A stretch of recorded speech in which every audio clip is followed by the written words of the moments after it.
Well, hello, everyone, and welcome to this broadcast. Mark DeJesus back in the house, bringing you insights for your healing and freedom journey. I'm all about mental, emotional, and relationship health. So if you are too, then you've come to the right place today. I want to get into something that you may struggle with. In fact, many people who watch my materials often recognize that they are battling with a struggle of overthinking. Are you an overthinker?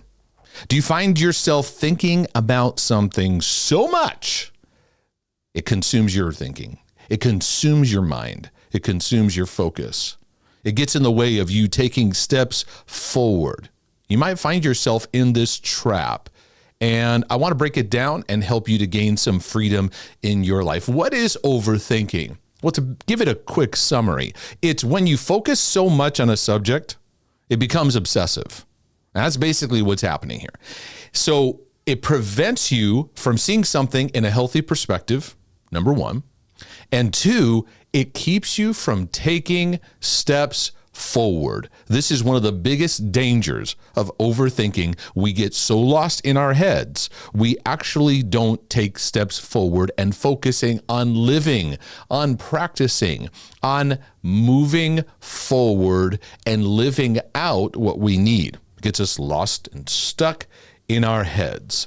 Now, people who are overthinkers, they commonly, what they're doing is they're practicing a form of rumination. Rumination and overthinking have a lot in common. There's a lot of disturbance chasing. We say, well, am I being obsessive? Am I overthinking? It is primarily chasing after something that's disturbing you. It's creating anxiety, worry. There's maybe guilt. There's a sense of conflict that you're now convinced you've got to chase this thing. The subject that you're thinking about takes center stage. And so you believe, as I wrote here on the slide on the screen, you believe that you actually need to overthink, that you need to, by overthinking it, you'll be able to somehow solve it, and then you can move forward. You got to get this riddle taken care of. You got to look at it from every angle and every possible thing. Then you'll be able to feel better and have your peace. The problem is even if you do, and I put it in quotes, even if you do solve it, whatever that means, another subject is going to come in and take its place. This is showing that you're practicing ruminating. You're practicing the spinning, the Bible talks about, of worry. And this kind of worry is a trap. But what it does is it keeps you programmed and conditioned to searching, and checking for disturbances. When you don't feel a disturbance, you check and you look for it, because this overthinking has to keep going, which often reveals the battleground of people who are overthinkers. They commonly have one or more of these battles that I'm putting here up on the screen. The first being anxiety, worry, whether it's a generalized anxiety all the time, a propensity to lean towards being anxious or worrisome. Certainly OCDers are classic overthinkers. They're constantly focusing in on, to an extreme degree, whatever it is they're disturbed about, whatever subject or issue they are troubled in their minds over. Those who are depressed, they have a lower mood, lower state of mind, so they're more prone to focusing in on negative thinking and what could go wrong, and they'll overthink it. Many people who've had trauma that hasn't been addressed in a fruitful way can fall into overthinking traps, where it actually becomes a way of a protective mechanism. They are spinning and spinning and spinning over it, and it's actually not allowing them to heal. Because one of the things I want to share with you is that you don't heal from the past by overthinking about it. And I have found in my journey, there are many areas of my life where overthinking made the healing journey actually unproductive and unhelpful. Actually worked against and made it just hard. We can also overreact. You find yourself just overreacting to your thoughts, overreacting to situations, because the overthinking is fueling that. We need to realize that overthinking patterns become addictive. In fact, when I encourage people to take new steps, they often have withdrawal symptoms where they don't know what to do without their mind constantly scanning and overanalyzing, overreacting, overthinking to whatever it is that is troubling them. And again, we have to remember this is a protective mechanism that we can grab onto where we're trying to feel safe. We're trying to feel okay. We're trying to land. And so it becomes a way where we feel like we can control our life. We can control outcomes and make ourselves feel okay. But I'm here to tell you today, as your brother from another mother, overthinking is harmful. It is harmful to you. It is harmful to your journey. It is harmful and preventative for what's available. But we'll have to come to the understanding of realizing we believe a lie that tells us that if we hyperthink on something, overthink on something, we'll somehow solve it, we'll somehow make it better, when in fact it distorts our view. We actually lose perspective. And so one of the dangers I want to bring out right off the jump of overthinking is, first and foremost, we lose perspective. We're not going to see things through a healthy lens. And if you're seeing something distorted, if you're seeing something out of focus, if you're losing perspective, then it's going to cause further anxiousness, further catastrophizing, and further focusing on this thing where you're just thinking this thing to death. And what will happen is the overthinking causes you to focus on the negative.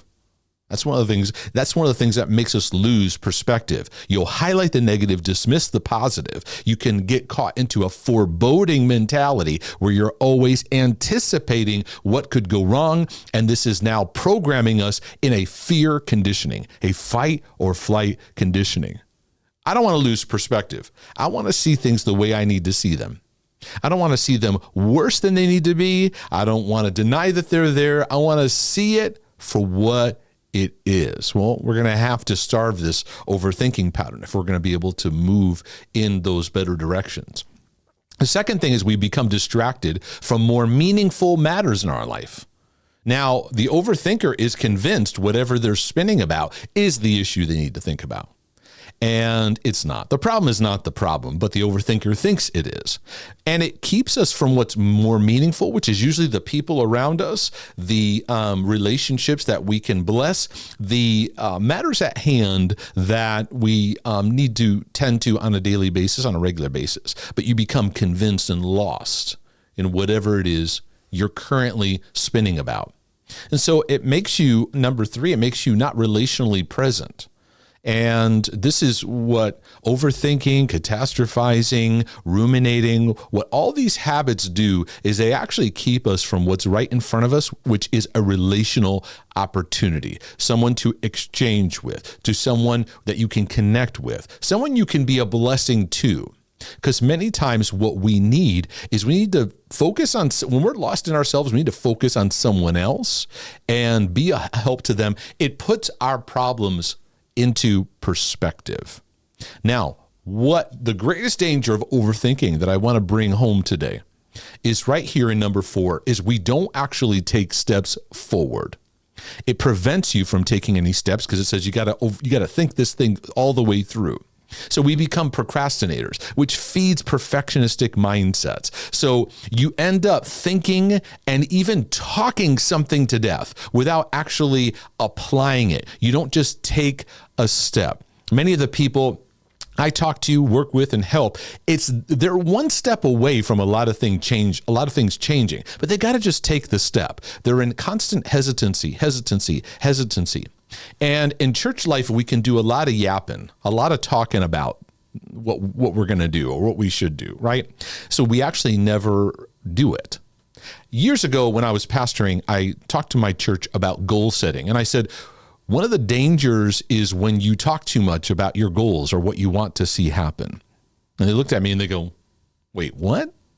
What are you talking about? I said, yeah, we're talking too much about what steps we want to take. Because what happens is when you keep talking about the steps you're going to take, when you share it, you get a brain connection boost. You get a neurological connection to the celebration as if you've already taken the step. So if you say, I'm going to go out and I'm going to get a new job, or I'm gonna go, I'm gonna move out and I'm gonna get my own place, or I'm gonna take this step, this healthier step. I'm gonna start. You get a boost in your thinking of sharing with others, and they go, yay, as though you actually did it. So this is where we tend to not only overthink, we overtalk something. And I want to encourage brothers and sisters, nothing wrong with sharing things, but let the sharing be tied into already taking the step, or putting yourself in a place where you're letting yourself practice on a daily basis, because we don't learn unless we practice. And overthinkers never practice. They're always stuck in neutral. They're stuck in that gear, so they're easily swayed, because when you're in neutral, the car just kind of moves. You're easily swayed and move, and there isn't a intentional step that you're moving forward into. And I want to encourage you, you break overthinking by just taking a step. You take a step out there. Otherwise, you get lost in your head. And while you're lost in your head, you're actually adding stress to your body. So in one sense, you're stuck here. In the other sense, you're also stuck in a cycle in your physiology. You're adding stress. You're adding fight or flight. And what you're doing in overthinking is you're magnifying the problem to now it's become this Goliath that seems like it can never be overcome. Do you notice that? The more you rehearse and go over and overthink and even overshare the problem and struggle, you're magnifying it. And now when you talk to people, it's like, oh my goodness, I have this problem. It is so big, because in your conditioning of just thinking over and over and over and over again, been magnifying the negative. And on top of it, it's just adding stress and fight or flight to your physiology. You'll become convinced that you need to react to whatever your thoughts are yelling at you. And you have to know your thoughts are going to yell at you. There's going to be, especially the fearful ones. Fear-based thoughts like to yell and scream. And many of us think, oh, this is God. Maybe God's saying this, because we think God's a yeller. We think God does a lot of yelling. Well, maybe your pastor does, but God doesn't need to yell. But we've allowed fear to condition us into thinking, I've got to listen to this and I've got to react. So we become very reactionary. We become overreactors. Now, overthinkers will push back and they will say, I'm aware. They think they're aware. They think they're very aware because of their rumination. They think, oh, I'm super aware of what's going on around me. When in reality, they actually aren't aware.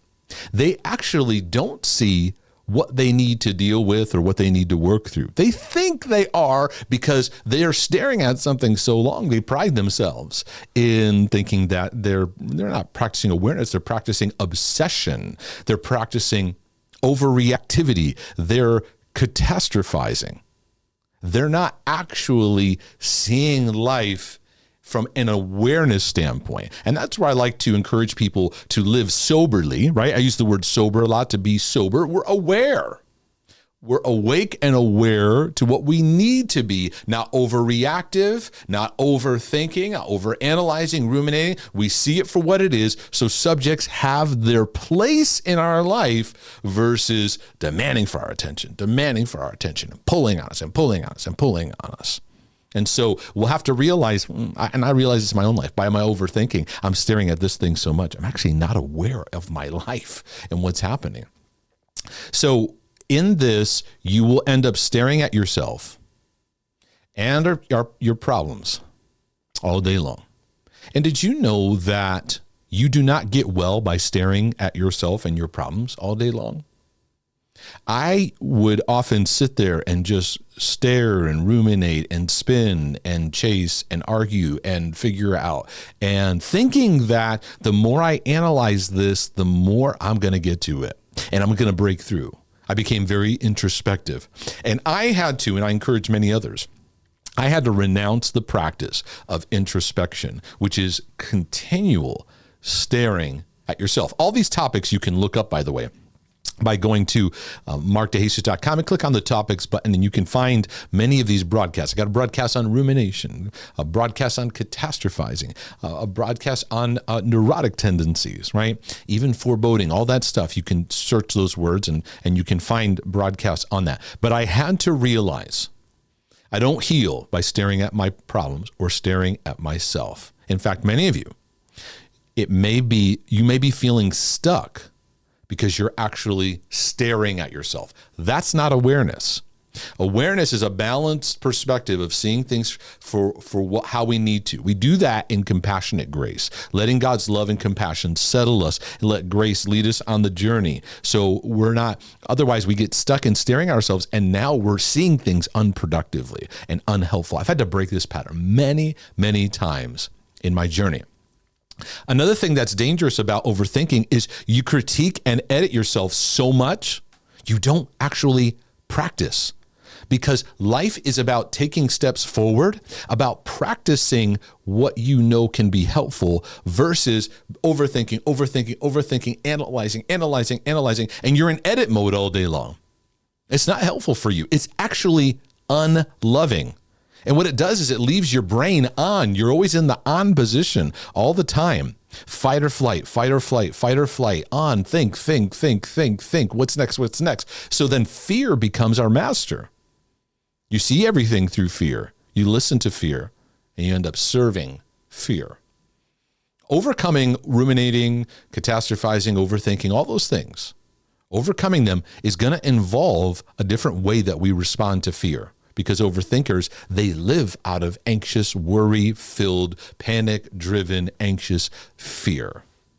And so therefore, we become very indecisive. We get caught between a number of different perspectives because we're always trying to look at things from a million different perspectives. We never actually take a step. We hesitate a lot. And so we become double-minded, triple-minded, quadruple-minded. Keep going. We're under the influence of multiple minds. We never take a step. And there is power. The book of James talks about, if anyone lacks wisdom, let him ask. Don't doubt, just take a step, because a double-minded man is unstable in all his ways, and double-mindedness will feed overthinking, keeping you stuck. Take a step. Brothers and sisters, wherever you feel like you're spinning, just take the next step. Walk through the fear and live single-minded. So in giving you some overthinking helps, the last thing I want you doing is overthinking this and sitting here and staring at this. So these are going to be more action-oriented kind of steps. The first thing is just become aware. Where is overthinking stealing my peace? Very simple. It's keeping you stalled. It's keeping the engine stalled. And you're in this false mode of control. It's not really helping you bring forth fruit in your life. And you're needing to realize, hey, this isn't serving my journey. I'm staring at this thing so much that I'm actually not gaining life. And I'm not seeing things the way that I need to see it. So it's real simple. Today, start taking steps. Just take a step. Make a decision, decide, step forward. Make a decision, decide, step forward. Take patient, gentle, gradual steps each day. Every day, just take steps moving forward, one foot in front of the other, because over time, this builds momentum. And just begin practicing it. Let yourself practice. Give yourself permission to learn in the practicing. It's not about perfect steps. It's about just actually taking steps. Now, you're going to have to face your fear of failure. Oh, what if I do it wrong? What if I take a step wrong? What if I this? Well, all those perfectionistic, it's got to be just right, never enough. And you don't actually move forward. And how many of you feel that stagnancy in your life where the waters of your mind, which are meant to flow like a river, get stuck and like a dam builds up in your mind, and now the water gets stagnant? Many of my OCDers, I have to encourage over and over again, just keep moving forward, keep taking steps forward. The overthinking of whatever is your obsession, it's holding you back, and you're thinking that I get this fixed and then I'll be able to have my peace. Nope. Your lack of peace will keep happening. And so in order to do that, we got to let ourselves practice. We got to let ourselves take the steps. Do you let yourself practice? It's in the learning. We learn in the doing. Overthinkers think they learn in the learning and reading and another note-taking and another thing. Nope. You've probably read what you need to know. Take the step now. Practice. And you learn in practicing. And as you take those steps, I believe God works powerfully in just living in faith. Take the step. versus trying to get everything just right. And you may think God is in that, but when you read all in the Bible and the scriptures, you see a lot of people with a lot of flaws and plenty of mistakes. They took steps, and it's in the steps that we learn. So you're going to have to change your relationship with fear. And instead of trying to fix everything, make it just right, and maybe that will help my fears. No, you got to take the step. Do it afraid. Take the step forward even while being anxious. In the meantime, starve your constant self-analysis, because this constant editing and checking of self, it's unloving. It's anti-love. It's not gracious. It's time to let yourself take the step. If you had a new job and you were on the job training and your boss is looking over your shoulder, it's okay to help you to get started, right? But eventually you got to step forward and start doing it. If the boss every day is over your shoulder analyzing, you're going to get furious, right? And eventually you're going to say, let me just do it. Well, you need to do that to yourself and give yourself permission to actually practice and starve the constant self-analysis. Now, I want to encourage you, I always encourage you to shift your speed, because the brain of an overthinker is constantly spinning, going. We got to bring the RPMs down. We got to bring the speed at which your mind is going. Now, physically, you may not be moving fast. You may be like, well, Mark, I'm actually still, but it's not still in here and in here. So I want to encourage you, slow down and take moments to practice stillness. Slowing down reminds you, I don't need to be in a hurry. I don't need to be under pressure. I need to learn to think slower. For many of you, you need to reprogram your nervous system to come into peace, because overthinking comes out of your trauma, your drama, your pain in life, and it's causing you to be hypervigilant. And you need to actually slow down to remind yourself that the beauty is in the slow. And then take moments to just pause and get present in the moment. Maybe with your 5 physical senses, just take in what you see, what you smell, what your touch, or where you're walking, or where you're looking, and just take in where you are in your environment to get in the moment, to remind yourself, I'm at peace. And I don't have to overthink these things. I can release control to you, God, that you are in control. I can give to you the issues of my heart, knowing that I've been overthinking it and I don't need to anymore. I give that to you. And then you take it back. And you're like, oh, I got to think about this thing. I got to keep worrying about this. And then you go, God, I give this back to you again. This is the renewal process of overcoming this stuff, folks. And I find that what helps overthinking a lot is getting in relationship. What does that mean? That means have plenty of opportunities where I'm focusing on someone else. And it may not be somebody I'm necessarily helping. I'm just being a friend to. I'm listening. I'm exchanging.